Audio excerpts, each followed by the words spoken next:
It's Friday. Time to drink and get my groove on, man. It is the morning run. It is Friday morning. We got Big Dog Chico. We got Deuces School. We got yours truly, Uncle Neely, holding it down. We got a lot to talk about. We're going to even do some cliz down. And you know how we do on Friday. Deuces Scoop is the morning run. I hope you're ready, baby. Let's do it.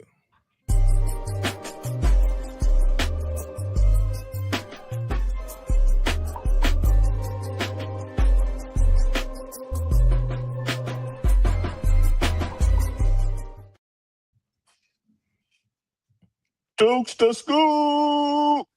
Yo. Hey, man, I'm going to tell you, brother, you be coming with the lid gang. Shout out to the Pittsburgh Pirates hat made iconic by Chuck D and Public Enemy. Man, I'm gonna tell you, if you back in the gap, if you ain't had that gold P or Raiders hat, you wasn't black. Man, that's hard. Man, you know what? And I didn't even know that, dog. I try to get all the hats that got a P on them for P Yeah, like P Dukes, right? But yeah, man, I'm glad to have that piece of history in my back pocket because a lot of times you never know what could spark a conversation, and that next conversation could spark some denominations. We were just talking about that in the green room, man. Yeah, Like we did a whole show the past 4 minutes. man, what you talking about for real? And as they say, yeah, it might be a little slow motion, but it's better than no motion. Oh man, now the one you got me with is yesterday, the conference call. What you told me your sister said you living in answer prayers. Man, living in answer prayers, boy. You shook me with that one. Man, shout out to Regina Dukes. That was the truth. She said, boy, you know you live in the answer. Out of the blue, just text me AM. Hey, boy, you know you live in the answer prayers.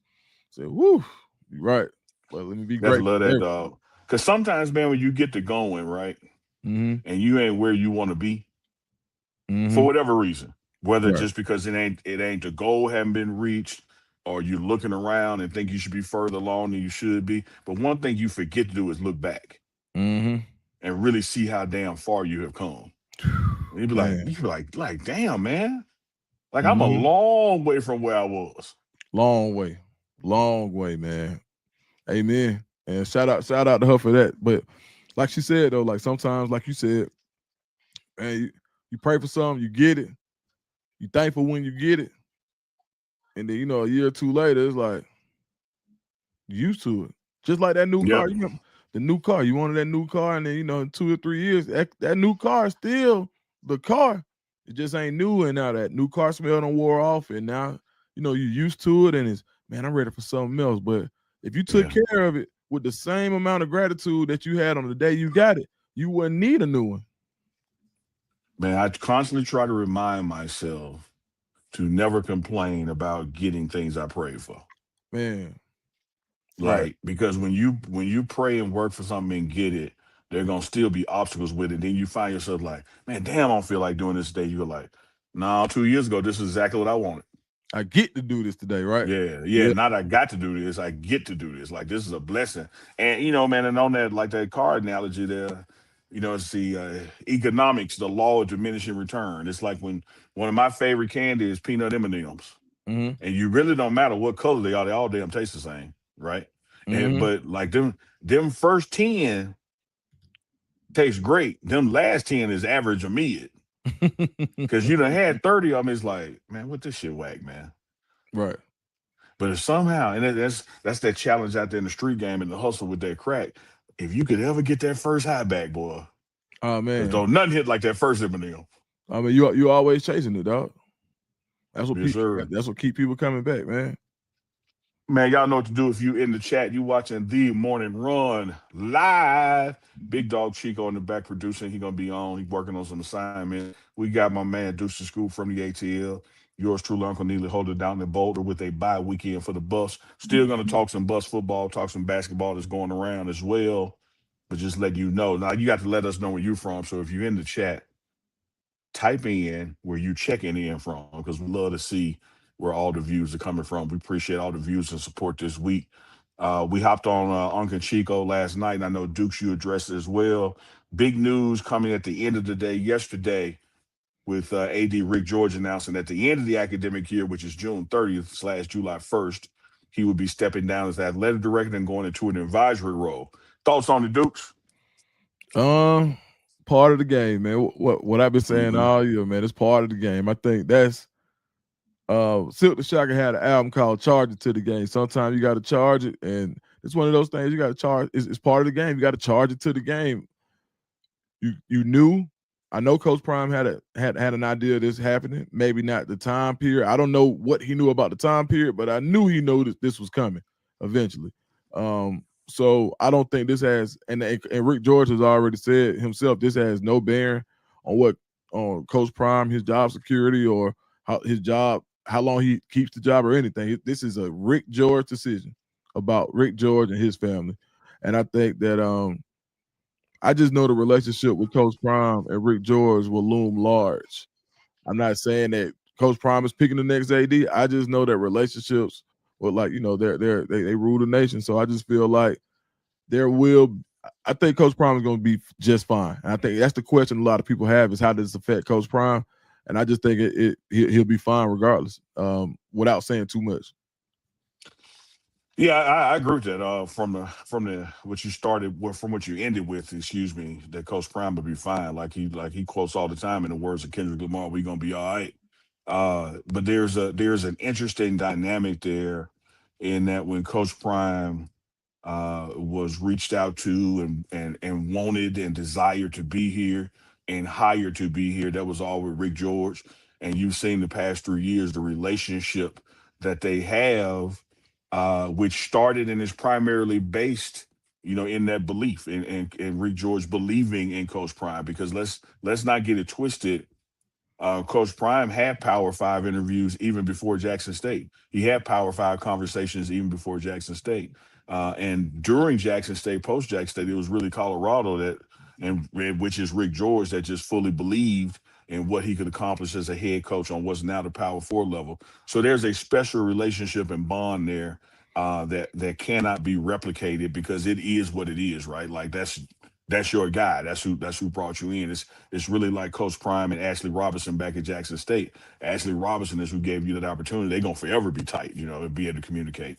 Having said that, you knew that with, at the time, Rick George being a 10-year with a little plus sign athletic director, that when Coach Prime signed his deal, that somewhere between signing the first deal, the extension, or a second deal should the first one expire, Rick George would probably not be the AD. Because, like you said, charging to the game, this is an industry where, you don't serve as AD 15, 20 years. And Mhm. so for him to have been AD this long and accomplished stuff, is going to be very hard to fill the shoes of what he's been able to do here at the university. Not just in the 10 years before Prime, but in the 3 with Prime. You look at all the changes that have taken place around here: turf field, new jumbotron, Ford sponsoring the indoor practice facility. List could go on and on. Uh, it will be interesting to see how this unfolds, as far as who's going to be next, because there's literally, Dukes. There's no rush, and here's why there's no rush. Rick George got him to July 1st, right? You have him, to June 30th. Effective July 1st, you then have him in his advisory role to support whoever the new AD is. You could easily do an interim AD from within and do like a full-fledged, blown-out national search, and get somebody else after that. And then now you would be 2/3 seasons into Coach Prime's extension. So all these things I'm saying really have minimal to no impact on Prime. Is when you get to the long term stay and you finally get that AD, and let's say that's a calendar year from now, how much time is left on Coach Prime's contract? How is the team performing? Because you know how anybody is. I don't care if you're a head coach, AD, president, police chief, whatever. You be one of your own people. Absolutely. And so, just like people look around the nation and go, they wax poetically about coaching vacancies, which we have a lot of them right now. The same thing happens for GMs, as well as ADs. It's one of those things where you don't have to jump out and rush a hire until you see who's all available and desired. Right. No, absolutely. I don't think you have to rest, and I think it allows you to make the right decision. Right. I think, Hmm. and I think that's what happens. I think um, they put a ton of research into it. They find out who the best person is. I think that even the emeritus with him being in an advisory role, when you look at traditionally when that role happens, that guy is leaned on for some part of the selection process. So, and a lot of times they say, I just remember as far as being in upper management, you don't move on until you find your replacement. And a lot of times your input is put in. Like when I left the warehouse for the final time, I was a plant manager. I had input on, I actually interviewed the next plant manager who was replacing me. And then I trained him, right? So I think a lot of times your input, and my input was important to the president because I knew that building like nobody else did. Like that was my building. That was my baby for that amount of years.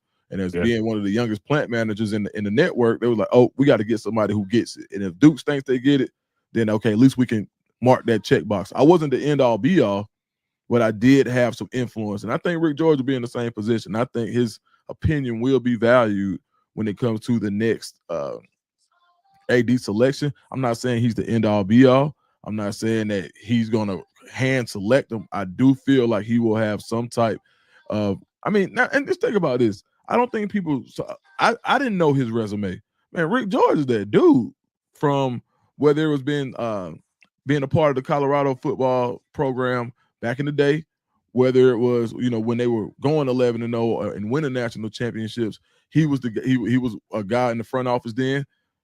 President of the Texas Rangers, had no clue until yesterday. I didn't. Even his position on the PGA Tour, like this guy's been doing really big stuff for a long time. So I think he deserves his flowers as well, just for his career individually and what he's done for Colorado University. And I think it'll work out well because the guy who had the foresight to bring Coach Prime in the first place, right? So yeah, I think it'll work well. Yeah, you have to always keep football at the forefront. Football is your cash cow. It's the goose that lays the golden eggs. It's the most important program in the athletic department. But there are also many other things, many other sports. And I think if you look at the tenure of Rick George at Colorado, there's probably not a coach that he didn't hire. I don't know if you have a coach here that's been here 15 years. Pretty much, I would imagine that every coach for every program is been someone he has selected. You look at the contractual stuff again, like the Ford indoor facility, the other stuff that's going around the campus.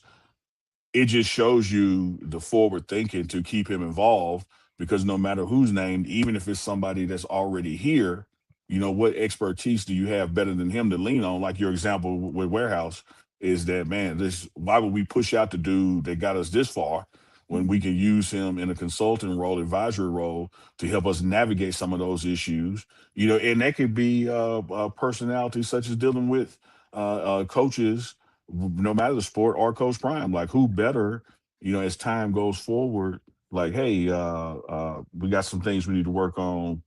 Rick, we want to, as your advisory consultant role, get you to do this because that's your coach. Or we want you to talk to Ford because that's the deal you brokered.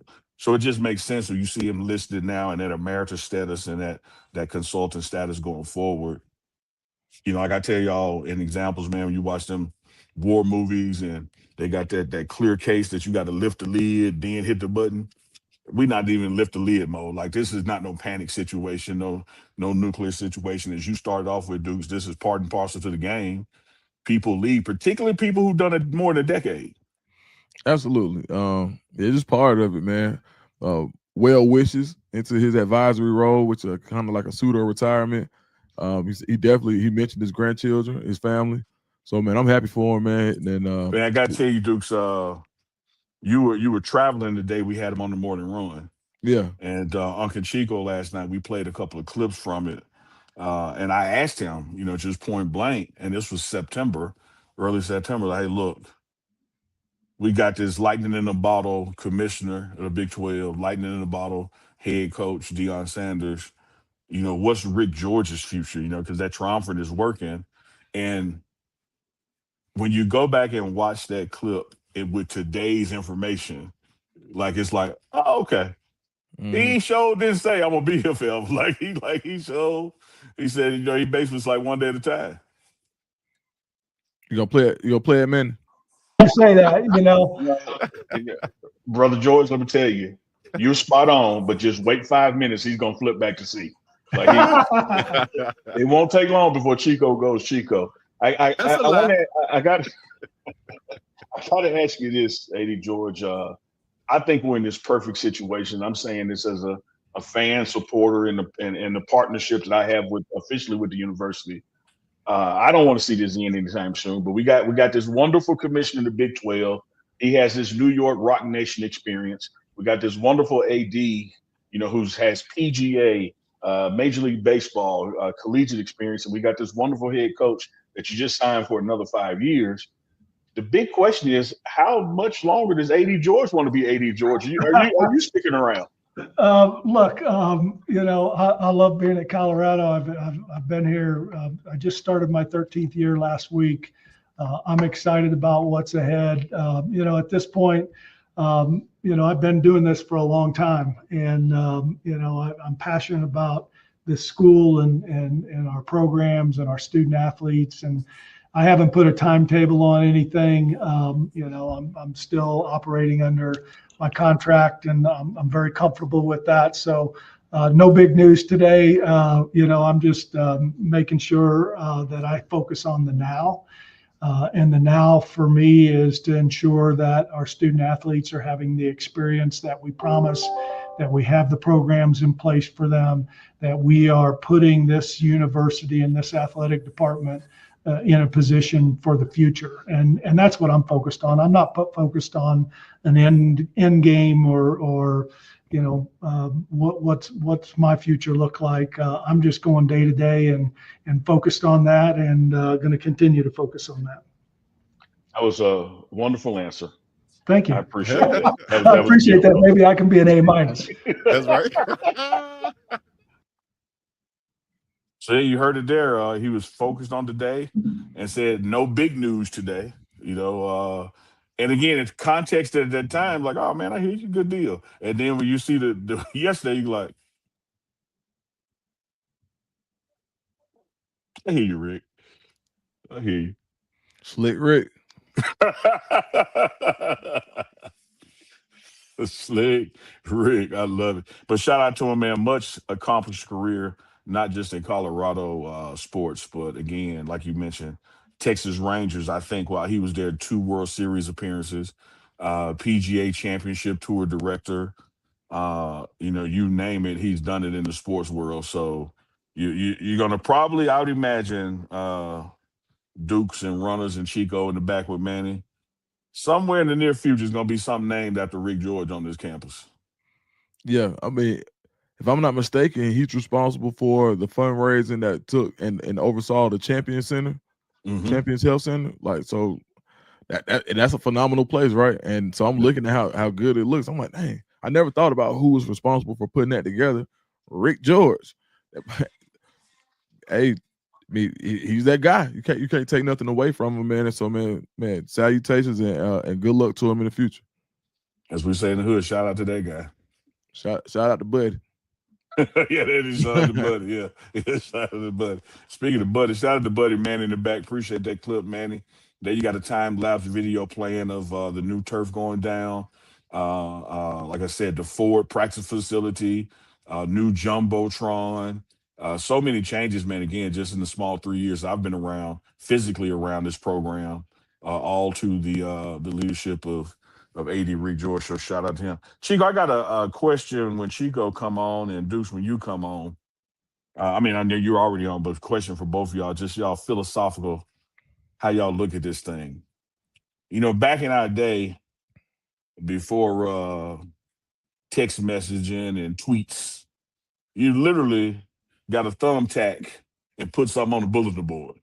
And everybody knew what you're supposed to do on the way to the locker room, way to class. You're supposed to stop and look at the bulletin board. That's where you got today's announcement. So what comes from that is the term bulletin board material.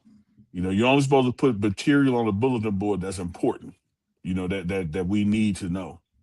And sometimes in today's sports, you hear coaches still refer to, or even players, bulletin board. Like, yeah, man, that's bulletin board stuff that got us going.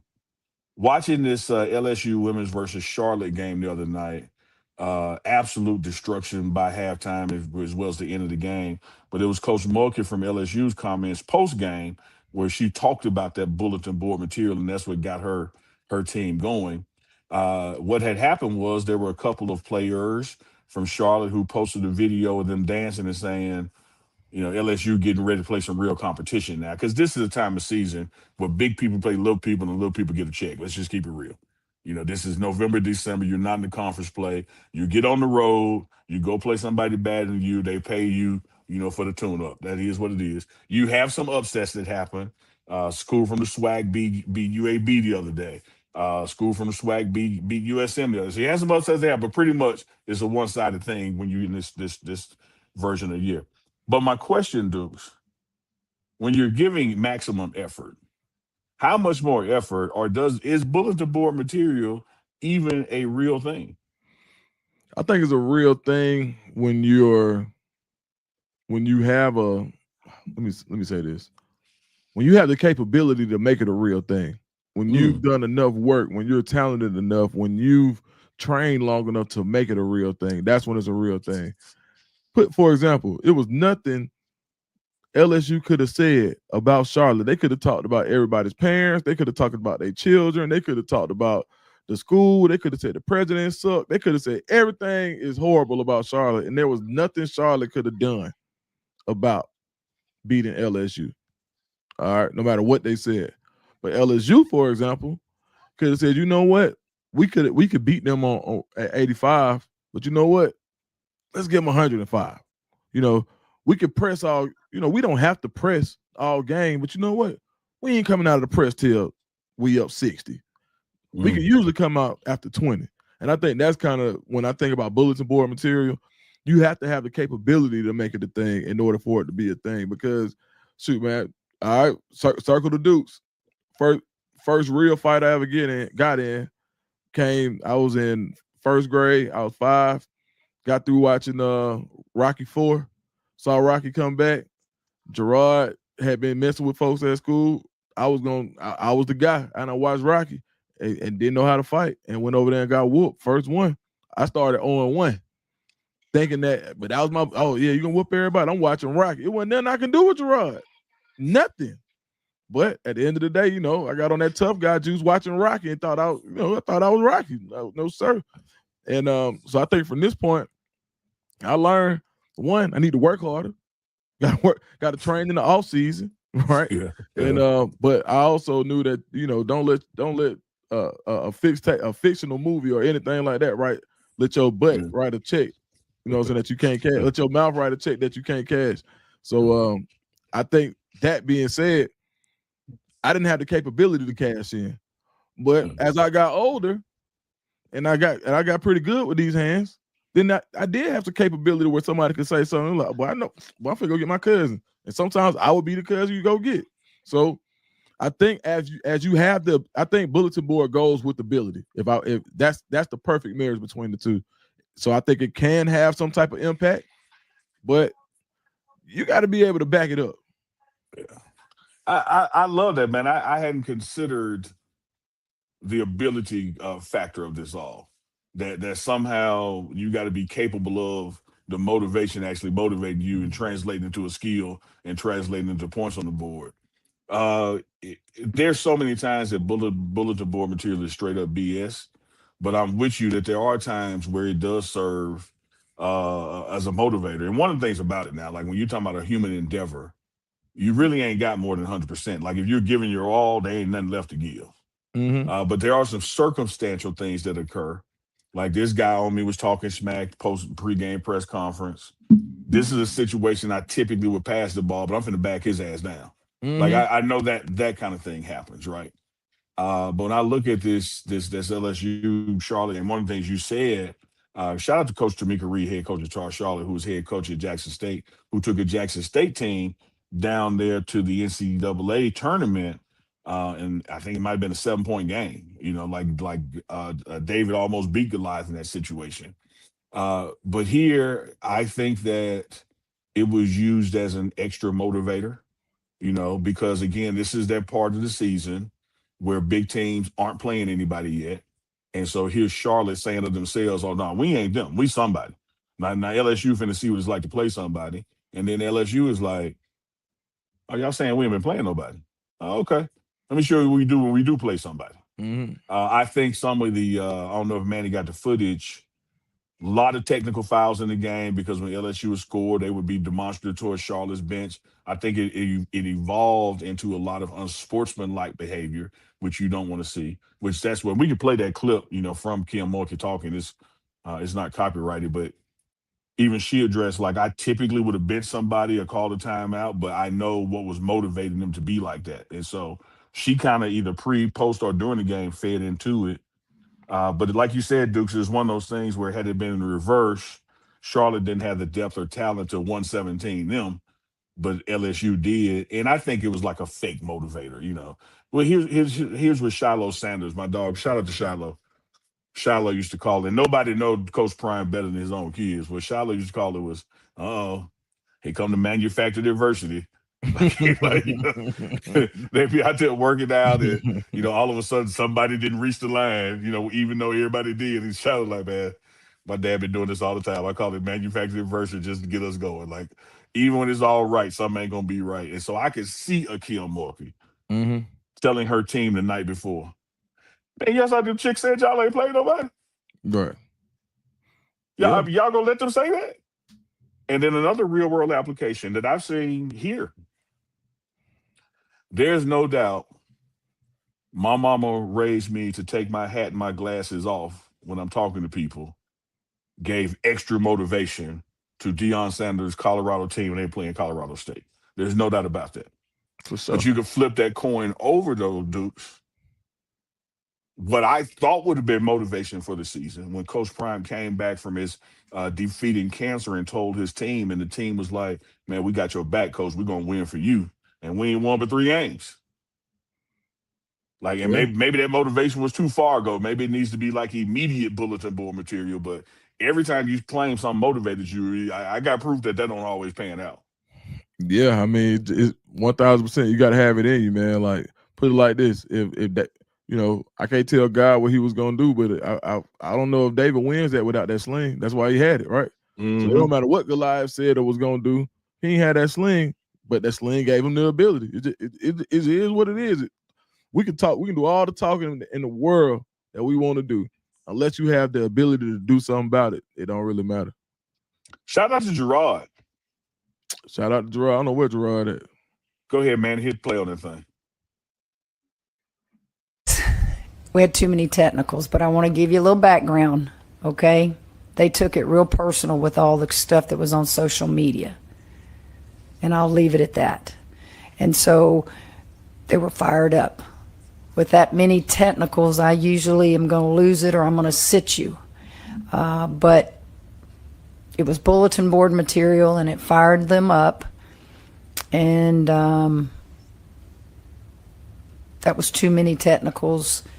If you're going to play great teams, you can't have that. But I wasn't surprised. So let me say this. We had too many technicals.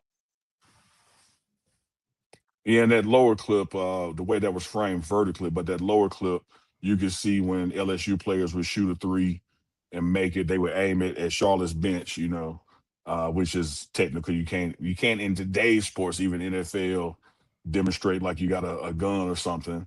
And so there was a lot of technical fouls called in the game. You see chirping with the bench there, chirping at the coach. That part has to absolutely be cleaned up, Dukes.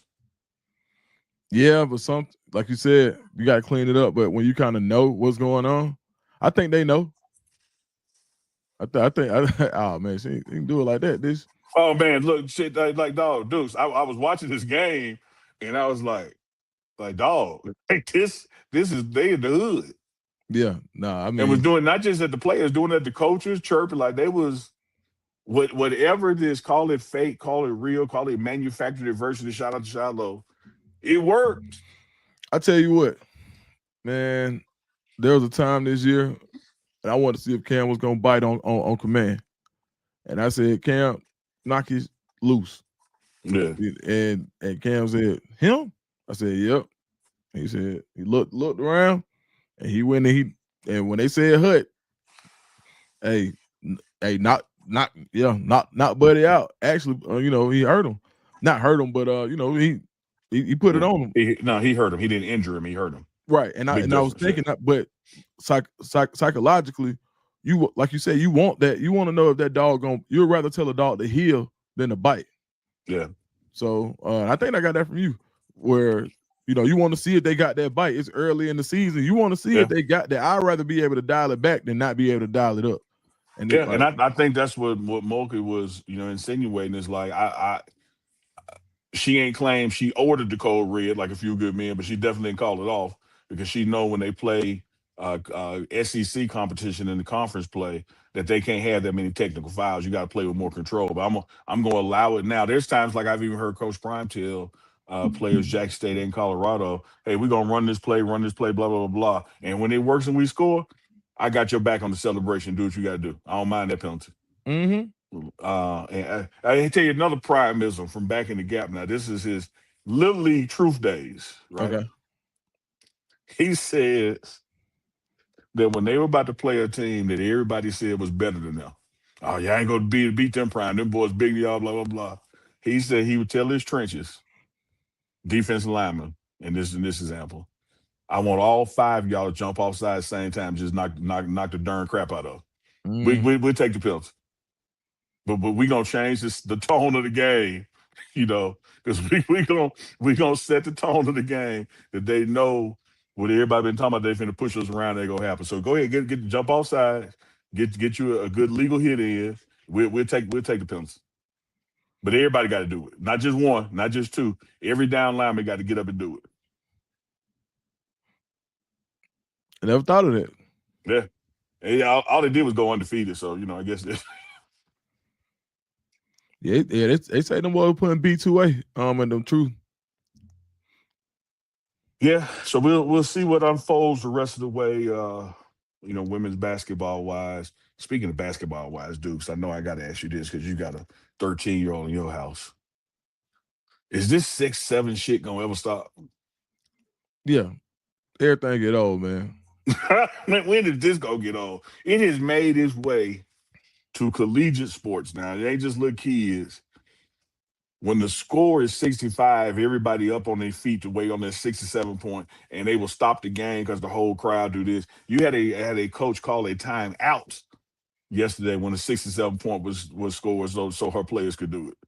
Yeah, I mean everything. Think about. I remember when I was in high school, all we did was DX, do the cross chop. Yeah, I mean, we would get in trouble for that, right? And then after that, it was people getting in trouble for sounding like Jesus wearing the snowman t-shirts when Jesus dropped. So everything has its time, and I'm just glad to see kids being kids. Yeah. Everybody's too cool for school. Everybody's, they always got their heads in their iPads or their phones. They go to games and don't even watch the game. So to see kids get so involved in something and just be happy and be kids, that's the happiness I take from it, where I'm like, I'm glad to see kids being kids. Like Cam is like stoic, and for him to even get in on it, like to be a kid, he don't really say nothing at school. And for him to see him get in on it, I'm like, yeah, it's the wave. So I'm just glad to see kids paying attention and doing something together without fighting. Yeah, amen to that, man. And I'm the similar way, Dukes. I ain't got so old that I'm bothered by stuff that I don't get. I just love that they love it, and it ain't hurt nobody. I do the same thing with uniforms. I remember when Prime was picking uniforms at Jackson State or even here in Colorado, and I would just say to people, well, if you 60 and older and hate it, that means recruits and players gonna love it because it ain't for you. It ain't for you to understand, 6-7 or this uniform combination. That's for people 16 and 24 years old. And because that's the market you're trying to attract and trying to service. Like Rick George said, I'm trying to serve these student athletes and give them everything I promised them. And so when you hear alumni for like, I don't know about that helmet, the kids love it. Man, I ain't gonna lie. I think the get off my lawn moment I had was the Atlanta drill music, where they just get on, they just scream about how they're gonna kill you. They be like, got a 2-2-2 through his head. I'm gonna hit him in his leg. Da-da-da-da-da-da. I'm like, oh man, bro, I don't know if I can listen to this. That was my old get off my lawn. Yeah, get off my. That was mine. Well, I just said, all right, I'm a real live damn the gray on my beard. It was that. That's when I realized, I said, all right, but at the end of the day, it ain't for me to get. It's plenty. I got plenty of old school rap, and really, shoot, man, I might listen to some Blue Eyed Soul, some Marvin Gaye. Don't matter. So, you know, that was my time, and I get to tell my kids and his kids about, or, you know, my time, but it's their Yeah. time. Yeah. I see. What you got going on in your world, bro? Man, nothing, man. Really, Is that Manny? I mean, the Dukes? I mean, Chico? I mean, Big but Dog? I Chico. mean, I'm just back here listening. Go ahead, Dukes. Nah, you matter good of Going fact, on in producer, your man. We see world. your matter of fact, work. I was just typing. I need to step off for a second. Go take my Oh, spot right okay. quick, Chico. All right, bet. I'll come in and sub for you. Do we have the tag like tag team champions or something like that? Got tag? Wrong way, Chico. You got to do it that way. You going the wrong way too, El Genio. It's gracious. Hey, great Yes, sir. discussion right there, man. I was just listening in the background. That's all. But I Yeah, did have this come up on my timeline that I wanted to ask Uh-oh. both of y'all about. But I'll go to you first. Here we go. We just put it up like this. South Carolina coach get caught talking to Keelan Russell post Alabama win, but head coach Kalen DeBoer interjects. Is that something that could be a problem? Like we even saw Julian Lewis get approached by Rich Rod after the West Virginia game. Is that something that's out of the norm? That's something that should be stopped now during the age of transfer portal? Should a coach be worried if he sees another coach talking to his players? Just your thoughts on that. Generally speaking, right? We gotta put the totality of college football. At least my experience with it, it means nothing. However, in the modern new era of college football, it could mean everything. And I would not be surprised if going forward you can't have that kind of contact, post game with opposition, because it could be tampering. Like we don't know what he was saying. He could have been saying, hey dog, I told you need to transfer. We got a spot for you over here, which that flies in the face of the rules. He could have just been saying great game. A lot of times the NCAA or governing bodies will err on the side of caution and just say to prevent anything from happening, let's just cut it all off. So Right. I certainly could see, whether it is Rich Rod talking to Juju or this situation right here, even though it was completely harmless, I can see going forward somebody saying, hey, we're going to have to address that because that's weeks before a portal door opens and you can't have coaches or staff, tampering with it. But the other side that Chico is I don't know how you police it because yeah, you can say coaching staff from opposing teams can't go talk to players, but players are the best recruiters anyway. And so when the game ends, you don't know what players are saying to each other. Like, man, I'm finna come over there with you, dog. No, I'm finna come over there with you. So it's gonna be hard to monitor and police it.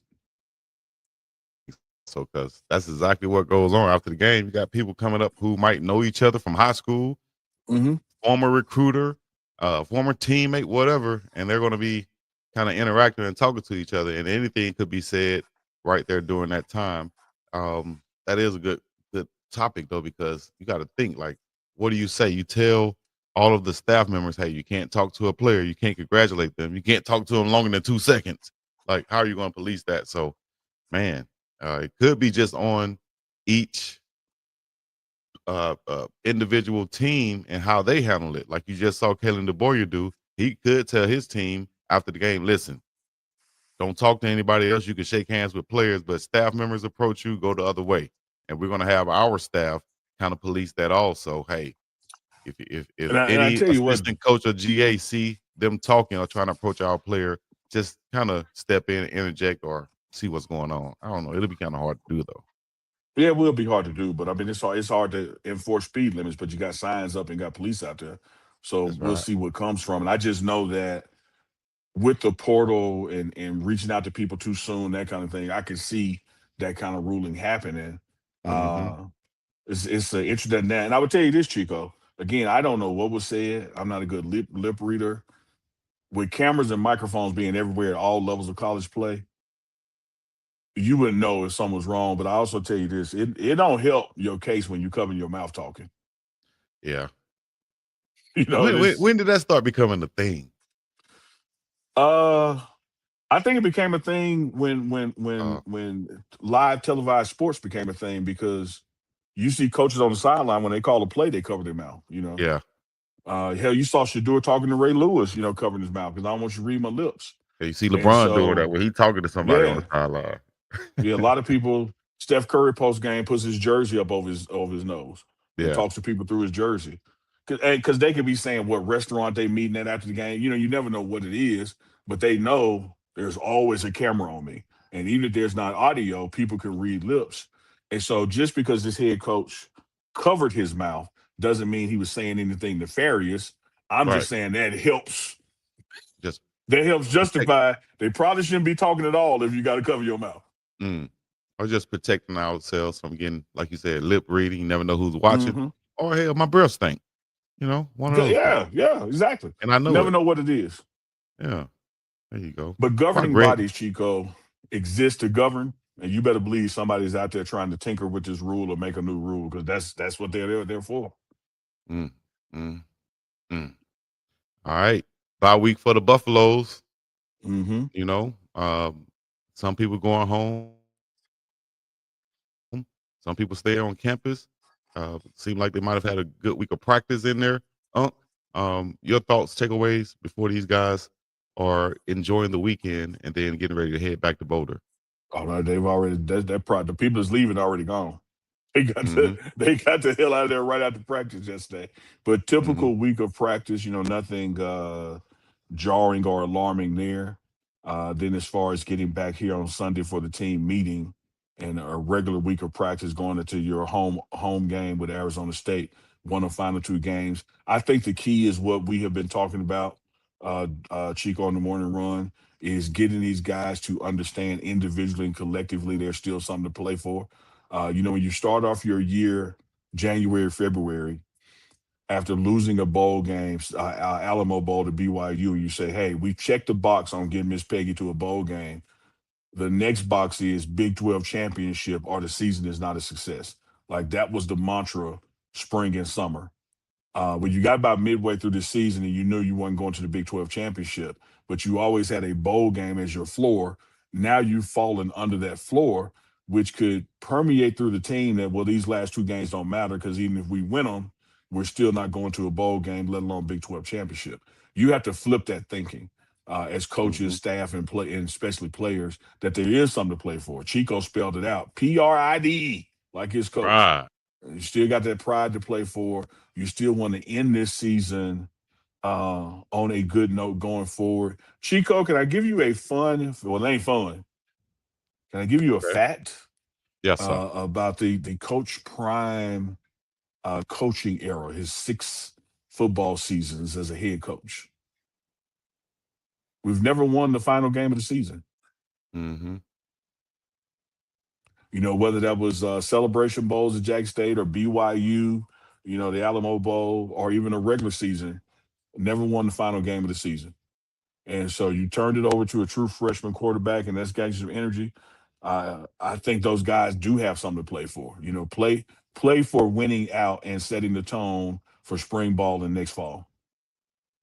Yes, indeed. All right. Yeah, they're on bye week. Like Ung just said, y'all stay tuned for that.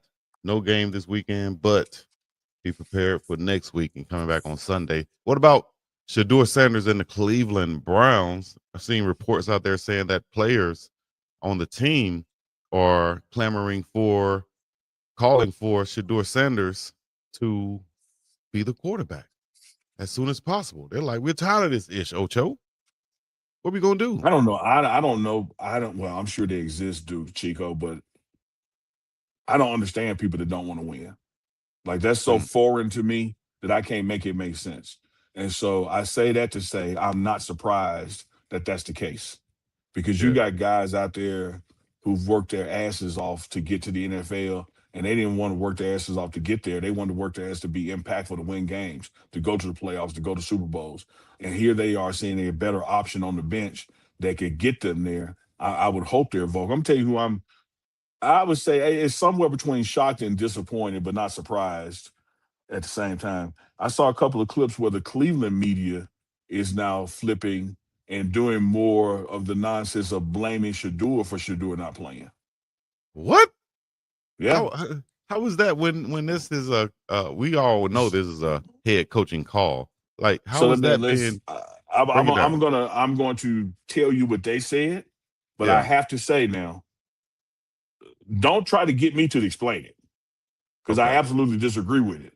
But Yeah. one thing I don't do, Chico, when I see shit I disagree with, I don't share it.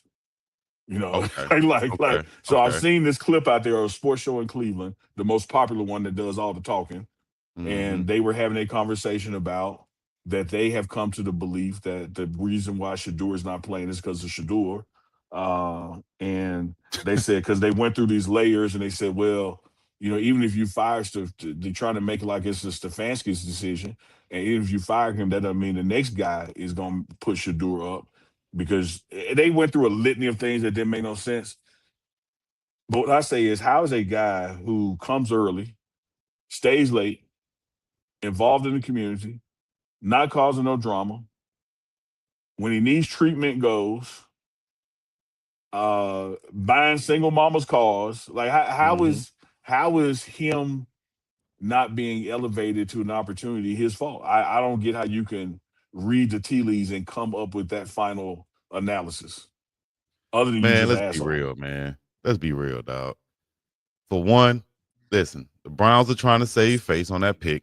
For two, I think, like I said before, this is giving them credit for being might be giving them credit for being smarter than what they are by saying that they saying that, hey man, we're not gonna put Shador out there right now. We know our team is not ready. We got 2 draft picks plus next year. We need to get in the best position possible. But who does that in a professional setting on a professional football team? I don't know who, but the Cleveland Browns are definitely capable of doing that. Having somebody like Shador Sanders right there and saying, we're too dumb to play you, or we very smart and we know that right now is not the time. Next year will be perfect. We'll see.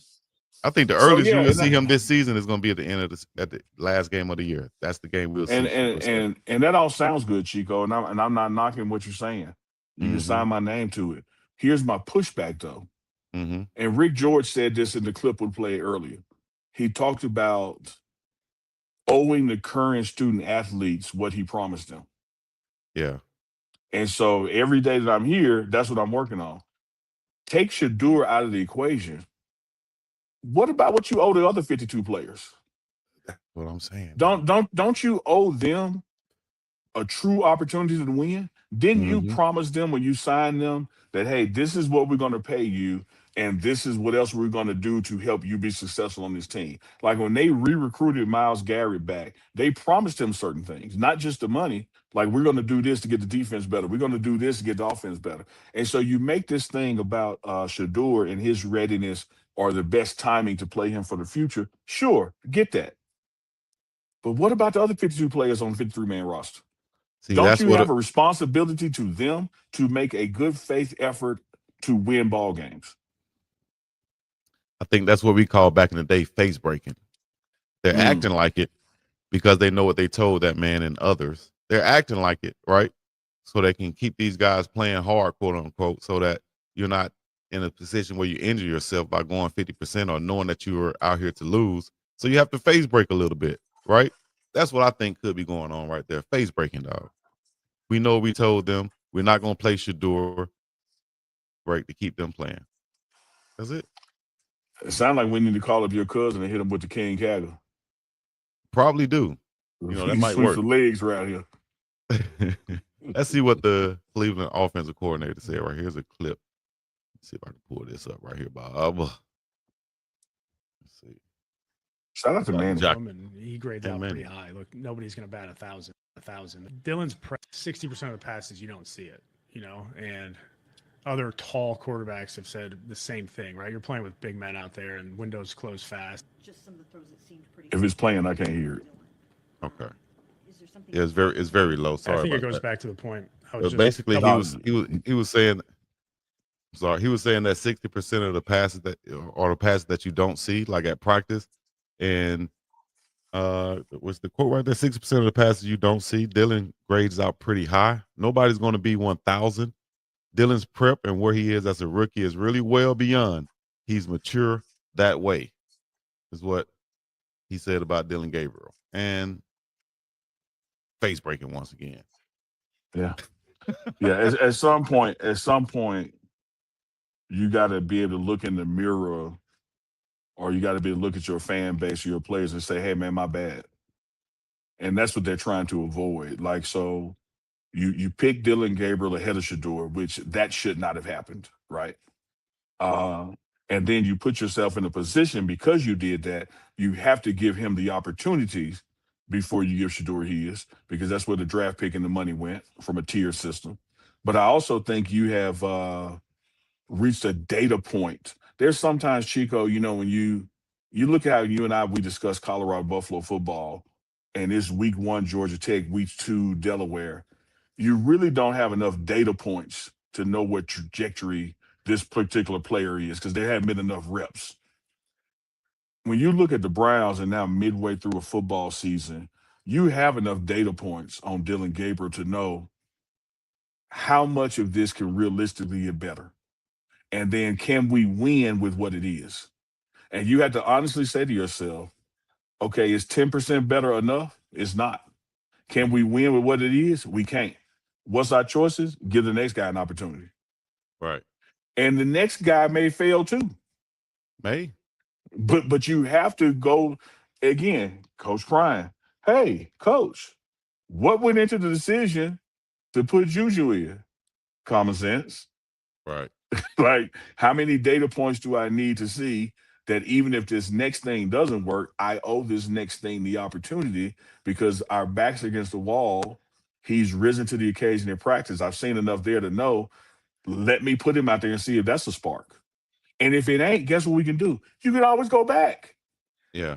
But at some point you have to go like, common sense and analytics tell me it's time to move to the next guy.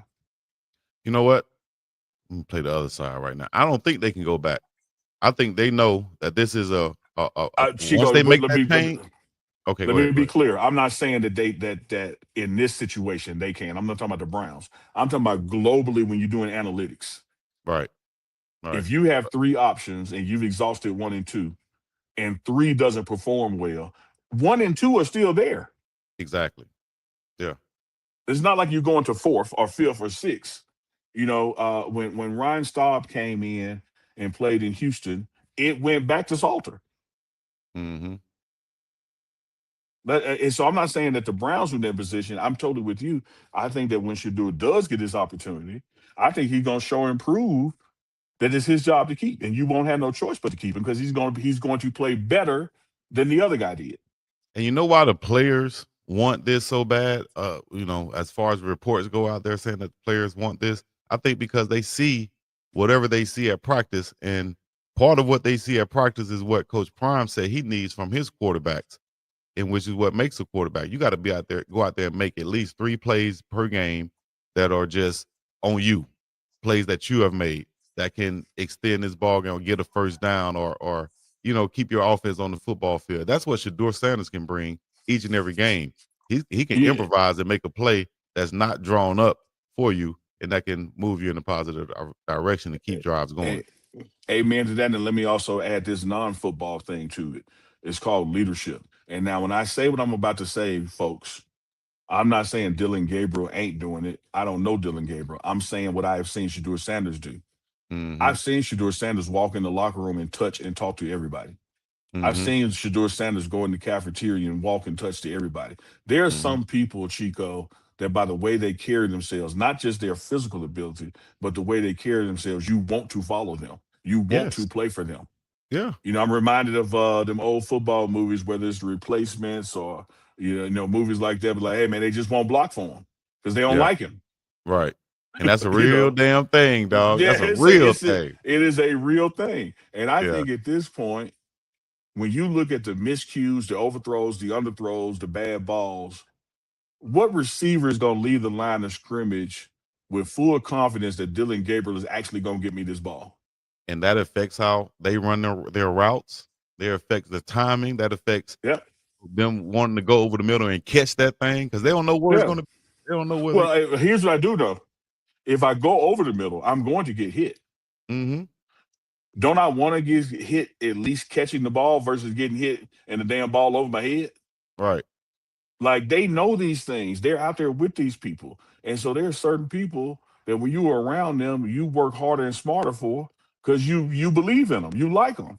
Yeah. I don't think Dylan Gabriel has that kind of command over this team in Cleveland right now, that all these folks are sold out to prove him right, to make him Right. right, Right. to make Right. sure he's our guy. Right.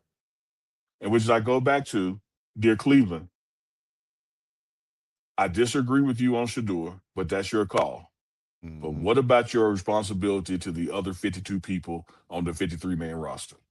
Don't you owe them an effort to win? Yeah. And we hope y'all win, man. We hope y'all win.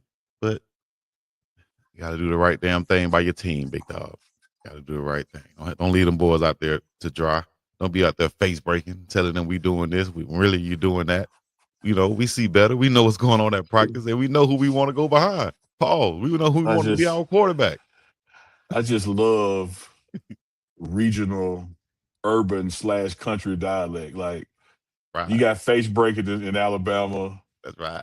Everywhere else call it flossing. In Memphis is called flogging. Flogging. Yes.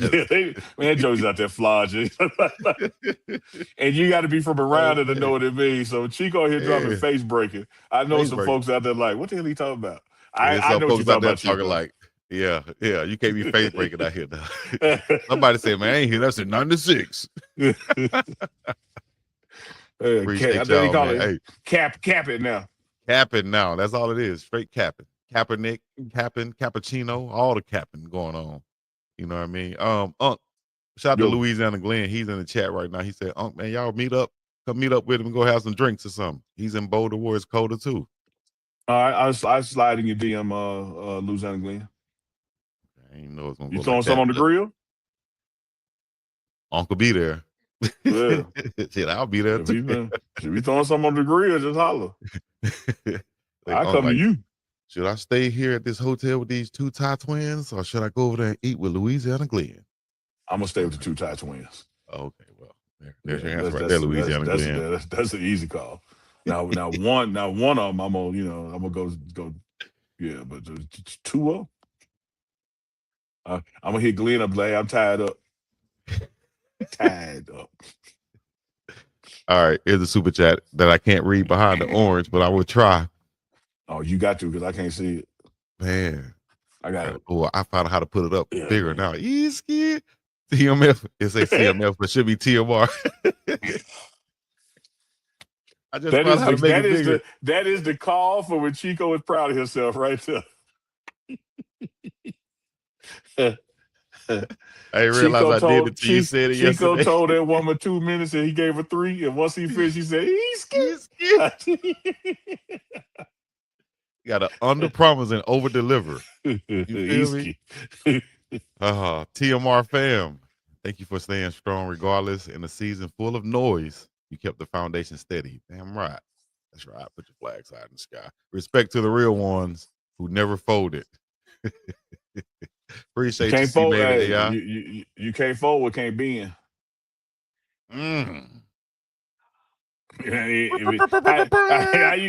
How you gonna fold something that don't bend, Chico? That's what I be trying to tell you. They said, Chico, put that wad of money in your pocket. I'm like, it don't fold, baby. It don't fold. It's too big. Too damn big. Shout out TMR. Y'all got haters that love to watch. You ain't lying. Shout out my Hey man, haters. go get some more. Watching. Go get in the line. Yeah, I'm like Jerry Jones. This stadium full of people cheering and booing, but it's full. That's right. Plotting and wishing. Ain't that a great point. Big Beats, Franklin in the building. That's my guy. Hey, Big Unc. He said that hoodie cold, man. That hoodie you got on, Unc, or that hoodie or that shirt. Yeah, a little action, little gold teeth action, gold chain like in North Memphis. Yeah. Somebody sent. I'm gonna get their stuff and drop it on them. You know, that's right. Drop it on y'all. He said that maybe they'll actually break me off something like Chico don't do. Oh, that's right. I'm supposed to bring it up no more. Lord have mercy. Hold up. What up, Chico in the background? Tied up in the background. They know you, Appreciate dog. you, I'm Big trying Beat. to tell you, man. You and Deuce go get me in trouble, man. The chat know you, dog. They be saying that stuff. Man, chat y'all wrong as hell for that, dog. But They seen that hand coming the other day and hand you that plate. Y'all keep talking it up. Then talk about that was me. How you did it? You said that was me reaching. When? They're probably in there cooking. I got breakfast getting ready to be set up. Purple sweet potatoes, some eggs, and some good old, I don't know what else, but I smell it. All right. Thank y'all for coming out. Y'all know Yeah, I what to do. bet you. Like, I bet you subscribe, do comment. smell it. You see that? No, like this right here, like this. Drive it home. Whew. All right. Ladies and gentlemen, boys and girls, children of all ages, you have reached the time of the show where we're going to get up and up out of this thing. Peace to all of the haters out there. We thank y'all for checking in with us and keeping us going. You understand me? Shout out to T-Braids 808 Hawaii. I got to come see you today. And make sure y'all go get that merch like Uncle Neely is wearing at unclechico.myshopify.com. Chico, when you go to T-Braids 808, okay, don't sit in somebody's parking space outside their house and get followed to Whole Foods again. Like be cool, Chico. Be cool. I've been staying away from that apartment complex, kind of. Like I turned in and turned around real quick, but you don't keep me from over here hanging on y'all, cuz. Y'all think this is? Chico Big said, Usos, on Nation, I'll be back over here. the big Usos came outside. I was like, I'm DoorDash or the wrong apartment. I was just playing. Hey man, Homebreaker Chico, aka the Stud Finder. Deuces up. Shockers in the sky. And put your rebel flags up high. That's right. We're gonna get up and about this thing. Uncle Chico, Deuce the Scoop, peace in the Middle East. Yo.